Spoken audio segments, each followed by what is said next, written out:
common fact about health, nutrition or exercise is actually a myth. That potatoes are just starch.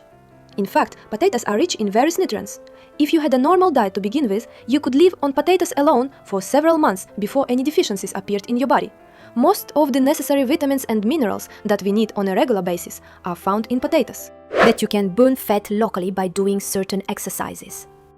In fact, you can't. You can pump up muscles in certain areas, but the fat will go from where your body decides, not from where you train. Fortunately, this fact helps to immediately recognize the scammers of fitness trainers. I'm a guy and I have gynecomastia, in other words, hypertrophy of the mammary glands. And since childhood, I was constantly bullied. Basically, I spent the second half of my teenage years, and from 20 to 30, trying to get rid of it the natural way. I spent 6 hours a day in the gym. I worked like crazy and still had boobs. The hardware didn't help, so I switched to cardio. Ran a fucking marathon. I spent 4 hours a day running, training, and perfect nutrition. And my boobs still remained. You cannot burn fat selectively. If it were possible, I would have found a way by now. I still live with this. I'm saving up for surgery. I'm already over 30 and I still can't accept my body. Edit. Yes, I know it's not just fat. And that's part of the myth too. Believing that you just have to burn it off. I was called fat as a kid. And that's how I perceived it. Slightly off topic, but many are still unaware of the latest news. It is believed that we finally understood what the appendix is for. It serves as a backup storage for intestinal bacteria, so that after, for example, taking antibiotics, the body can restore the microbiome. There are also studies that suggest that having your appendix removed at a young age can reduce the risk or delay the onset of Parkinson's disease. The protein that promotes the disease likes to accumulate in the appendix. If it's not there, the protein doesn't stick around. The research is still in its early stages. Nothing has been proven for sure. But when I had my appendix removed in my 20s, the surgeon and I discussed these articles with great enthusiasm at the follow-up appointment. I thought black people, including me, didn't need sunscreen because melanin protects us from the sun. Turns out that's not entirely true. I told a UK colleague who was planning a trip to New Zealand that she absolutely needed a good sunscreen. She didn't listen because she had never had a burn before. She's black and from England. I tried to explain that her skin color wouldn't save her. The New Zealand sun doesn't spare anyone. She came back and shamefacedly admitted that she had a blistered sunburn after a day at the beach. Well, I tried to tell you that, baby. And she had to buy local cream, which costs 3 times as much. Getting stronger and gaining muscle mass doesn't require making your life difficult. In fact, the most effective workout routines can become pretty boring over time. This idea that you need to change up every workout, add variety, or isolate each muscle is often a hindrance. There's a reason the 5x5 program has been around for so many years. It's simple, repetitive, but it works great. The hardest part is doing it consistently. Yeah, many people are confused by the concept of progressive load. Everyone has heard that if you don't change something, there will be no progress. But they didn't understand that progress is both increasing the weight and the number of repetitions. It is not necessary to do something new every time.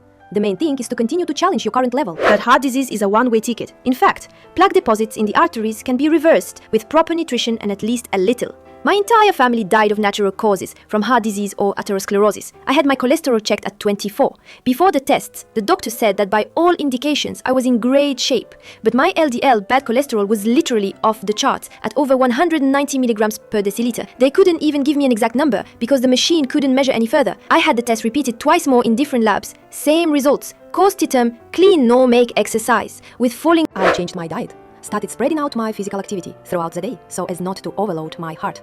Asthma also played a role, and started treating ADHD, which made things much easier. I'm proud that after 8 years, my cholesterol dropped to 110. There is still work to do, but it took me 3 years to get it below 190. Now I'm pregnant, and I'm grateful to myself for the changes. I want to live as long as possible for my child. Eat fat, you'll get fat. In fact, fat is an important part of the diet. The problem is that fat is very caloric and tasty. If you don't watch the amount, it's very easy to overeat it. Natural does not mean good. This is a logical fallacy. Arsenic is natural, mercury is natural, and so are a bunch of other toxic substances. Don't try to convince me that something is good for you just because it's natural. This is especially true for so-called natural chemicals. I recently read about a winery using a natural herbicide that turned out to be much more toxic than synthetic ones. People were naturally poisoned. That food pyramid poster that hung in every classroom. That was the real myth. In the same category, the idea that a habit can be formed in just 21 days. So many people quit exercising because they haven't got into the swing of it in a month and think it's just not for them. It's actually pop psychology. Someone misunderstood and simplified a study that wasn't about habits at all, made money off of it, and now everyone believes that if you don't get used to something in 21 days, there's something wrong with you. Shaving does not make hair thicker, darker, or longer. It just grows back all at once, which gives the appearance of thickness. If it worked, all bald men would just shave their heads every day and grow their hair. I tried to explain this to my father, and he accused me of lying. I said, if it really worked, you would be able to grow a beard. He suddenly stopped arguing with me. That fitness bloggers look the way they do because they work out hard. In fact, most of them are on steroids. It's not always easy to tell, but a good sign is how long it took them to look that way. A guy with hormonal support can look like a natural after 10 years of training in 2 years. All those actors who suddenly pumped up for a role, yes, they are on drugs too. Alcohol in moderation sounds like a convenient excuse for society. In fact, any amount of alcohol is harmful to the liver. That cold makes you sick. In fact, colds are caused by viruses, not cold. Some studies even showed that cold can boost your immune defenses. I agree, but for me personally, if I freeze for a long time or get caught in the rain and don't warm up, then I get a runny nose and my general health becomes not so good. What is it then? Your airways become inflamed but not infected. However, this condition weakens the mucous membranes, making them more vulnerable to viral infection. That the best way to lose weight is to exercise a lot. In fact, nutrition plays a much bigger role, and intense exercise can even hinder weight loss because it increases appetite. The truth is that nutrition is more important, and intense exercise can make it difficult to lose weight because you will want to eat everything afterwards. I'm a very active person and would be happy to lose another 5 kilograms, but every time after a long bike ride or hike, I feel like I deserve to eat everything I want.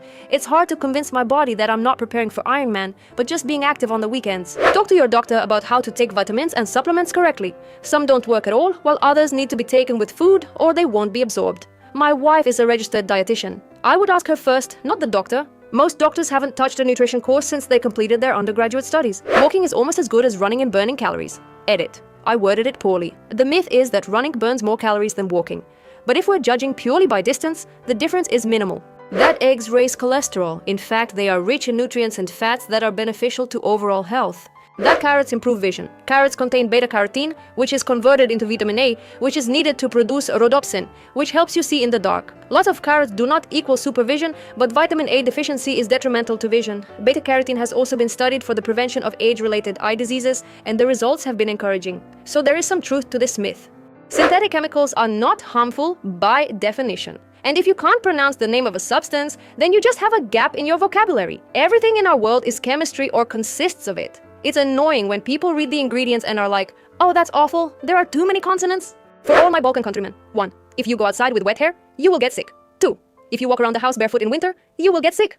3. A draft in winter, if you open the windows, will make your neck stiff and you will get sick. 4. Drink something cold and you'll get a sore throat. 5. If number 4 happens, a shot of rakia and everything will pass. 6. If you are sick, you need to cover yourself with all the blankets in the house to sweat well and get better. Myth, you need to detox to remove toxins. Truth, the liver and kidneys are responsible for cleansing the body. All these cleanses are a scam. This is not so much a myth as a global misconception. People greatly underestimate how much effort it takes to actually build muscle mass and overestimate how much can be built without chemicals. Many people are afraid to lift weights because they don't want to get too pumped up, as if once you touch the barbell, you're already a machine. And at the same time, a lot of people sincerely believe that if you just try hard enough, you can look like those muscular guys from social media or actors from blockbusters. I consider myself a very savvy dude, but it wasn't until I was 30 that I realized how many men and women, even in regular gyms across the country, were on steroids. Myth, the rise in autism is linked to vaccinations. The truth is, we've just gotten better at understanding autism and are finally diagnosing it, rather than burning people with it or locking them up in mental hospitals. Myth, dieting is a temporary thing. Truth, losing weight is a complete lifestyle change. If you temporarily change your diet to lose X amount of weight and then go back to your normal diet, you will simply return to your normal weight.